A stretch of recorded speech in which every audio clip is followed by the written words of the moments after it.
இலக்கண கவிதை எழுதிய அழகே உருகியதே என் உயிரே.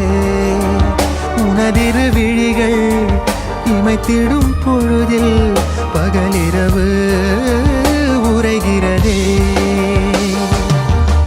இதயம் கேட்குதே என் காற்றாக கனவாக கை வீசும் காதல் இவள் யாரோ.